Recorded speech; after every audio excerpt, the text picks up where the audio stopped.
you got a really huge funding from Paradigm, Electric Capital, and many more VCs. 225 million in recent rounds, right? Why VCs are betting so much on you? What's the vision? Why they think that you have a great potential? You can think of it as like, yeah, Ethereum and Solana had a baby. What do you think is the one project or a sector which is underrated right now in crypto and people should pay more attention to it? I think is probably What can be the ChatGPT movement of crypto? So today I have the one and only Keone with me, the founder of Monad Blockchain. So how are you, Keone? Hey, doing well. How are you? I'm doing great. So my first question from you is, what exactly is Monad Blockchain? Please explain. For example, someone is 10-year-old or 15-year-old is watching this. So explain this in 60 seconds. Monad is a new blockchain with really high performance. You can think of it as like, yeah, Ethereum and Solana had a baby because the baby is a hybrid of the performance of Solana and the compatibility for EVM of Ethereum. Okay, so recently we got the news that you got a really huge funding from Paradigm, Electric Capital, and many more VCs. 225 million in recent rounds, right? Why VCs are betting so much on you? What's the vision? Why they think that you have a great potential?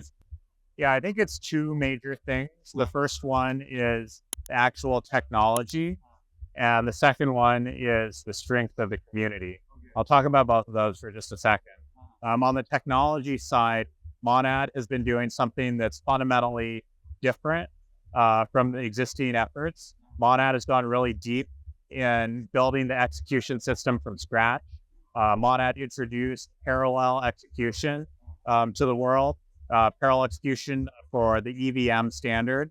And in addition, Monad has also been pioneering a lot of work in making storage of all of the state of Ethereum much more efficient so that we can leverage the hardware that is running these nodes much more efficiently, get a lot more performance out of the same hardware. And so that's the technology. That technology is something unique and differentiated, which is ultimately the folks are betting is going to help push the space forward in terms of the number of people that the blockchain can ultimately support. Okay. So that's the first reason. And then I think the second thing is the actual strength of the community. So the Monad community, incredibly passionate, really just like cares a lot about the values of crypto, decentralization, and is just also like really fun, like a place where you can hang out and feel at home. And so I think when you put those two things together, both technology and community, that there's like, it's a 1 + 1 = 3 kind of situation. Got it. So technology and community are the biggest two components and biggest two pillars of Monad blockchain. I think so. Perfect. So as I can see that you are already doing very well when it comes to financially. So you are already successful. So what is one reason that motivates you wake up every day and to work even harder? For me, it's that I can see that there's so much that's possible. I feel incredibly blessed, incredibly fortunate to be part of a project that has so much potential. And so there's really no excuses to not, really make it into an incredibly successful effort. So I think just, that having that level of opportunity, that level of potential motivates me to, and as well as the rest of the team to like just go out and make the most of the opportunities that have been given to us. That's perfect. आपको पता ही है कि Monod ने बहुत बड़ी funding उठाई है, तो हो सकता है इनका एयरड्रॉप भी काफी बड़ा हो। इसकी स्टेप बाय स्टेप वीडियो बनाकर हमने अपने दूसरे यूट्यूब चैनल के ऊपर डाल दिए, तो ये वीडियो खत्म होने के बाद उसको जरूर चेकआउट करिएगा। चलो वापस वीडियो पर चलते हैं। So as like you are in this space for a long time and you have seen the worst and the good part of Web3 and crypto space. According to you, what's the one best part about Web3 that you like and one of the worst part about Web3 that you don't like? I think the thing I like the most about Web3 ultimately is the community aspect. The fact that people who are total strangers can make friends on the internet and ultimately like feel at home. Yeah. I think if and when crypto takes over the entire world, it'll be due to the strength of those communities. And I think it's just something that's incredibly unique. Like, in traditional tech, when, a startup comes out with like a new release of their app or like a new announcement and they post it on Twitter and like 2 people like it, and it's like, one of the team members' mom and then, like their dog or something. Right. So like the fact that so many people care about the technology and like any little announcement, they're like, encouraging people working on the project to like, go deeper, go do more. That's incredibly powerful. Perfect. Okay, that's the best part about the Web3. What do you think is the worst part according to the Web3? I think the worst part is the scammers, honestly.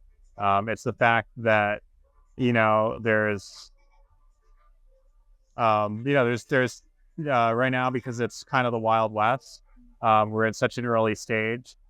So it's like, can be very hard to tell the difference between like what's real and what's a scam. Yeah. Yeah, I absolutely agree with the scammers part. That's the worst for everyone. And especially the new people who are entering and get caught into that. So as you told about the technology part, the Monad is building a really good technology that VCs are betting on, communities betting on, and even you are betting on. So we have seen that projects have built a very good tech, but they are not able to get, we always speak that we'll get the 1 billion adoption, we'll get the 1 billion users. Yep. So according to you, what will be the, how we can make sure that our good technology get even that 1 billion adoption and we actually get it? I think that, every project sort of has a fixed amount of resources to go and, convert that into more and more adoption, more and more killer applications. And so it's really, just about spending those resources well in order to go toward the North Star. I think that a single application can make a massive difference. It's like, it's very much like that one outlier is like the thing that could make all the difference. So, yeah, I mean, we're still in the early days of crypto. And I feel like we have to place some bets on, things that are long shots and, people need to, take some risks in terms of like trying to build new things. Okay, according to you, what can be the ChatGPT movement of crypto? For example, recently, ChatGPT without any marketing, something like that, just based on the use case, they got a really huge adoption. What can be the ChatGPT movement of crypto?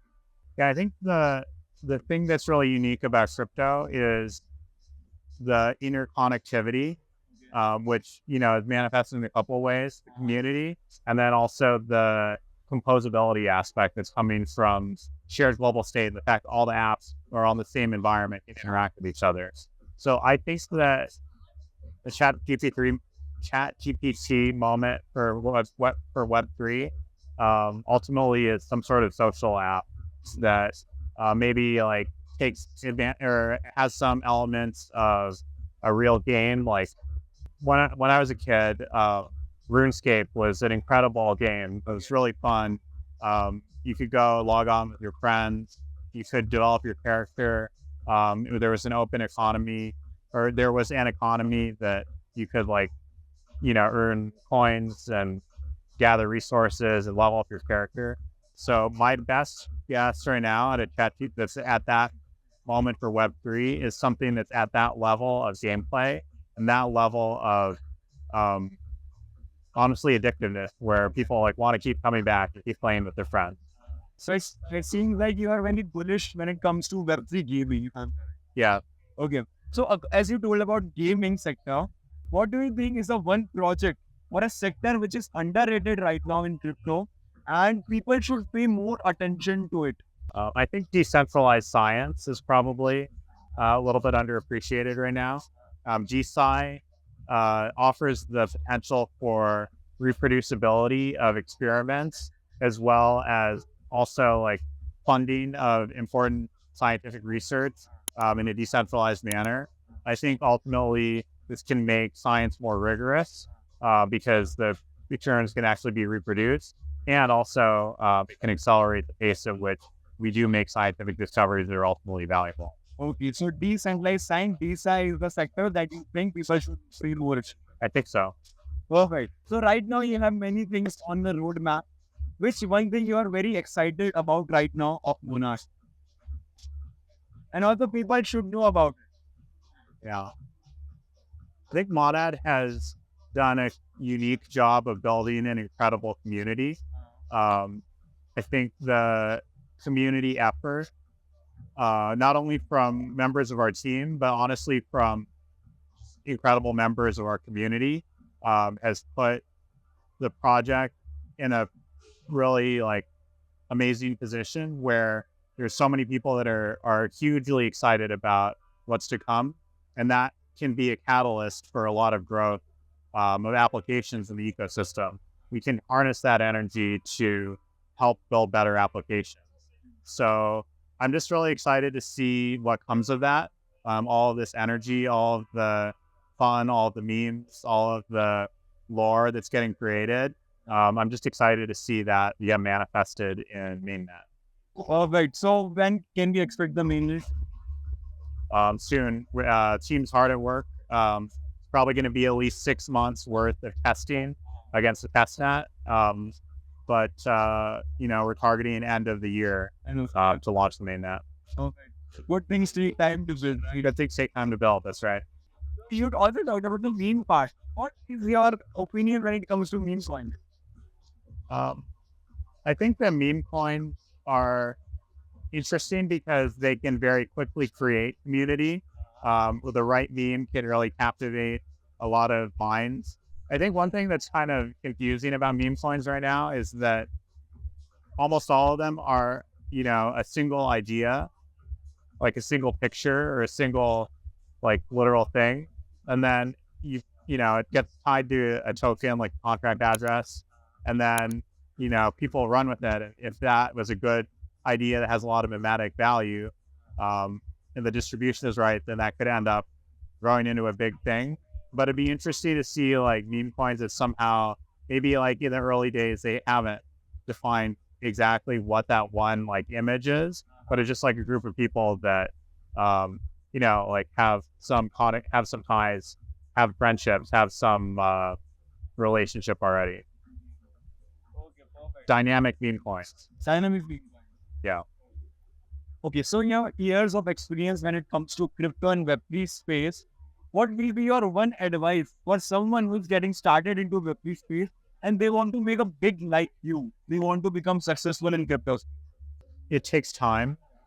Rome was not built in a day. But I think it requires having a unique idea and executing well. It requires like taking learnings from, existing industries or existing experiences. I think everyone's very impatient in the space, just because things feel like they're happening so fast. But I think it's important to slow down a little bit and just think about how, the right moves in order to develop one's skills and how to get experiences, be part of something bigger. And then over time, reach the point where it feels right to take the leap. Perfect. Thank you so much. It was really great to speak with you. Yeah, same here. He is very humble and generous. I really respect that you a founder when reached this certain height and still know how to communicate well with the community and make them part of the project, make them feel the part of the project. Thank you so much. I wish you all the best with Monad. If we can do anything, thank you so much. Thank you. Appreciate it. Thank you.